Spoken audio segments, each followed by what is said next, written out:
Hoje, o meu convidado especial é o Túlio Vitti, ele que é empresário e tem uma história de superação muito importante. Ele que na infância sofreu abuso, sempre ligado à arte, à música, chegou a vender panos de prato para ajudar na renda familiar e hoje ele é um diplomata, um grande empresário e a história dele tem sido inspiração para outras pessoas. Bem-vindo, Túlio. Tudo bem, querido? Tudo bem, Bispo. É uma honra estar aqui com você. Que Quero desejar uma paz do Senhor para você que está assistindo. Espero poder contribuir aqui com você com um pouco da minha história e da minha trajetória. Com certeza. Túlio, conta um pouquinho dessa infância ligada à arte, à música. Como é que é esse lugar tão lúdico que às vezes na infância muitas crianças não têm oportunidade nem de brincar. E você tinha esse universo lúdico da arte no seu dia a dia, né? Legal. Eu sou apaixonado pela arte desde pequenininho. Minha mãe fala que eu era muito sererepe, né? Bagunceiro. E eu me identifiquei com a música logo cedo. E dali eu passei pelo teatro musical, passei por peças na escola, que é aquelas peças que as professoras faziam. Eu amava fazer a apresentação de trabalho na frente da escola. Meus pais são pastores, né? Pastores e são teólogos, então eu cresci dentro da igreja. Eu fui líder de louvor da minha igreja, então eu sempre estava ali com o microfone na mão. Sempre trabalhando esse lado da expressão. Da expressão. E você passou por um episódio traumático na tua infância? Exato. Nos meus 8 para 9 anos de idade, eu sofri um abuso sexual do meu tio. E o mais pesado para mim não foi o ato sexual, por mais que impactou durante muito tempo psicologicamente, né, a minha forma de raciocinar, a minha forma de ser. Mas foi da minha família, não dos meus pais, mas da minha família ter a consciência do ato e ter acobertado, né? Então, isso foi terrível, porque eu me senti abandonado, né? Então, eu tive que lidar com a minha psico da questão do abandono, durante todo esse processo, para mim não crescer uma criança, ser um jovem, um adulto traumatizado.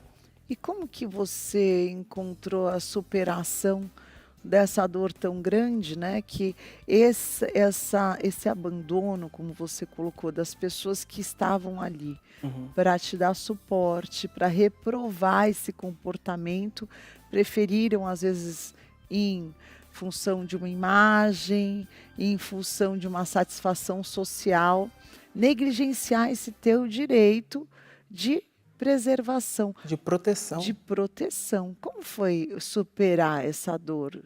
Eu, durante muito tempo, eu não entendia essa dor. Eu só sabia que me matava aos poucos.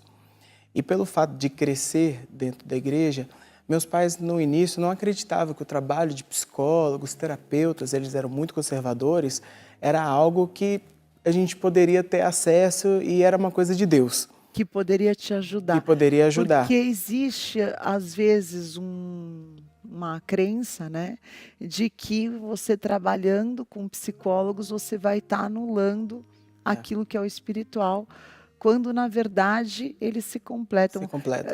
Eu gosto muito de Davi, porque Davi ele fala muito da alma dele em Salmos, né? Quando ele fala, por que se abate dentre mim, ó minha alma? Por que se afliges perdendo a calma?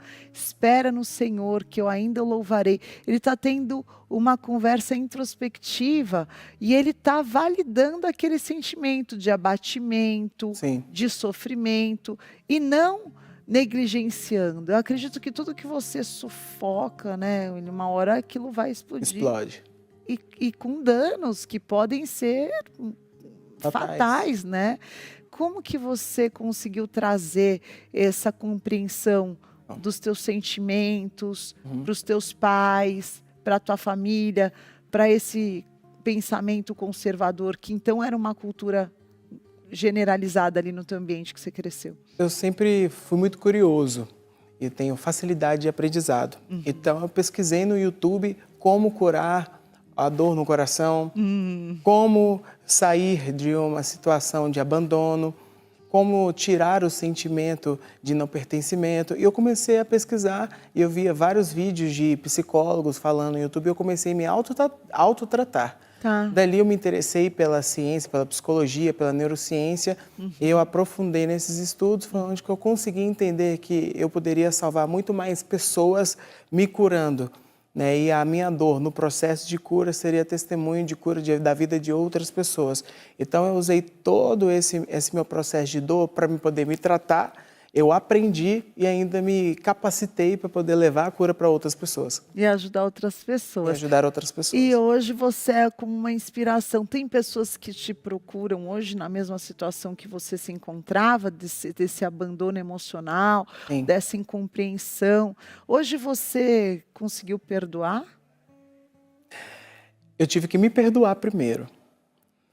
Eu perdoei o abusador, porque eu não devo carregar um peso que não é meu.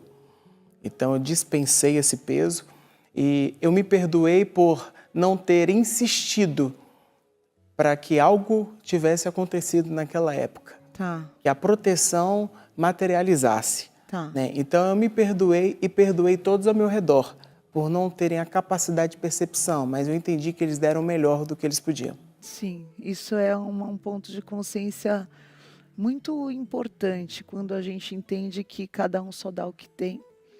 E que a gente pode ser a cura para o próximo que a gente tanto busca, né? Acho que Exato. isso é um desenvolvimento espiritual muito grande. E muitas pessoas me procuram, como você perguntou, pedindo socorro. Isso em todos os níveis. Desde quando eu comecei a fazer minha carreira internacional, gente de pessoas de outro país, elas chegam para contar a história, testemunhos, elas têm essa facilidade em abrir para mim a vida particular delas, pessoas muito poderosas, muito influentes, pedindo ajuda. Porque hoje a internet, né, ela facilitou que todos os vícios, que todos os abusos fossem potencializados. E essa potência tem tirado muitas pessoas do foco e feito elas perderem a identidade. E você ajuda hoje como essas pessoas? De que maneira que você divide essa cura que você encontrou?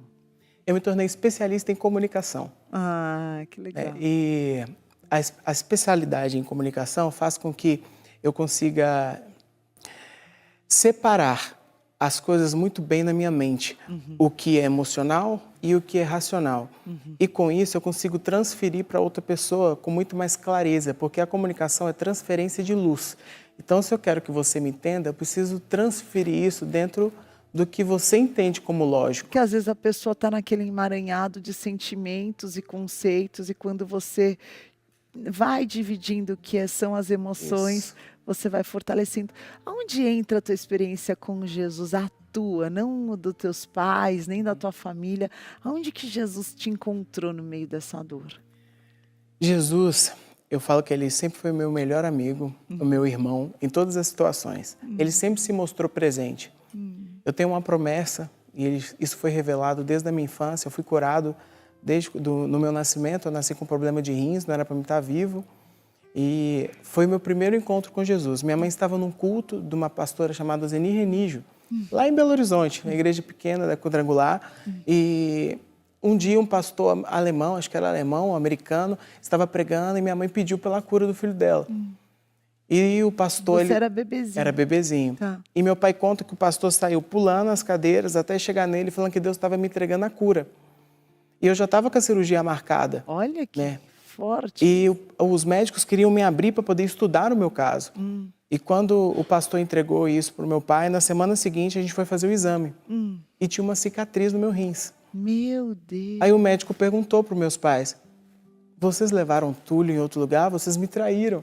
Aí ele: não levei. Foi Deus. Meu E não tinha nenhuma incisão, nenhuma Nada. coisa por fora, não. Que demais. Foi meu primeiro encontro com Jesus. Ele me curou para cumprir o propósito. Aleluia, que bênção.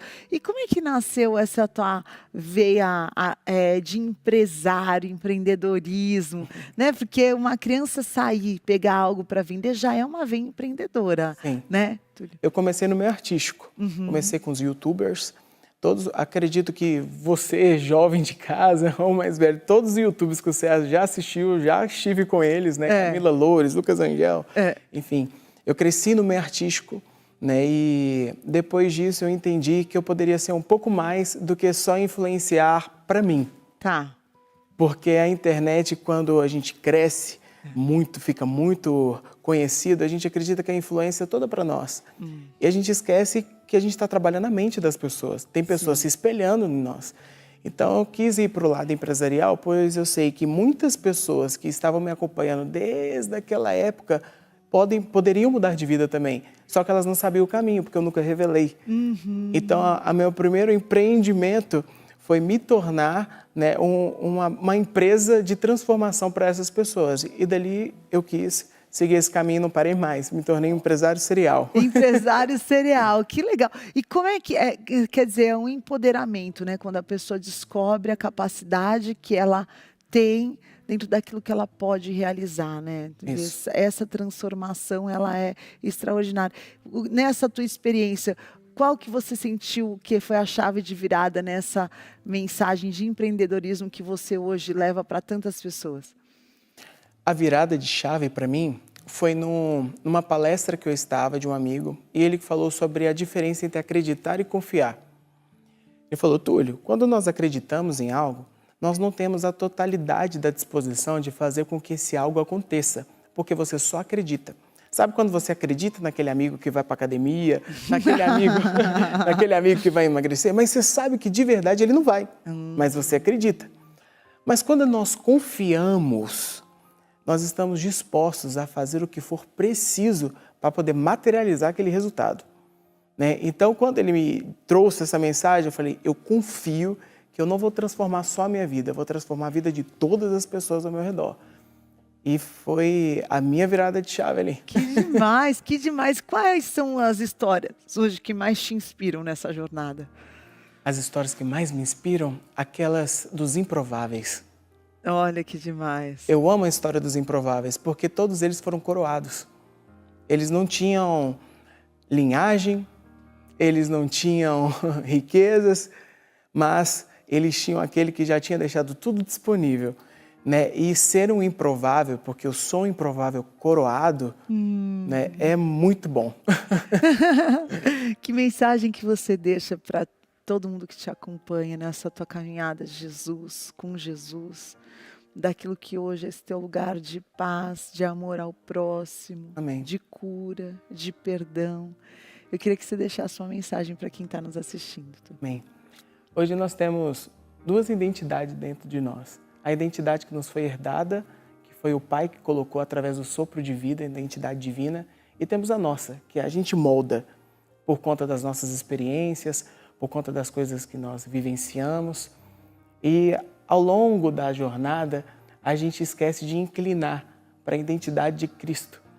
Então eu queria dizer para você que você, com essa clareza agora, possa se inclinar mais para a intimidade, se inclinar mais para as coisas de Cristo, porque são essas coisas que realmente vão aproximar você do cumprimento do propósito, vão aproximar você da materialização dos resultados que você busca, e isso vai fazer com que toda bagunça, todo embaraço seja resolvido, e você vai conseguir domar a identidade sua da terra.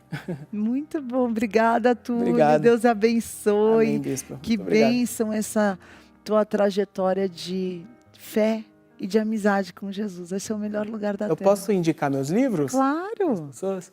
Eu tenho 2 livros hoje. Eu tenho o Social Além da Rede, que é um best-seller, que está disponível em todas as livrarias no Brasil inteiro. E o novo lançamento que a gente lança agora em junho, que é o Narcisismo Digital. Isso é forte, hein? Bem bacana. Tá lotado, né? Tá lotado. Então, no Instagram, @TúlioVitti. Túlio, Deus abençoe. Obrigado, bispo. Obrigada, Deus viu, abençoe. querido? Glória Amém. a Deus.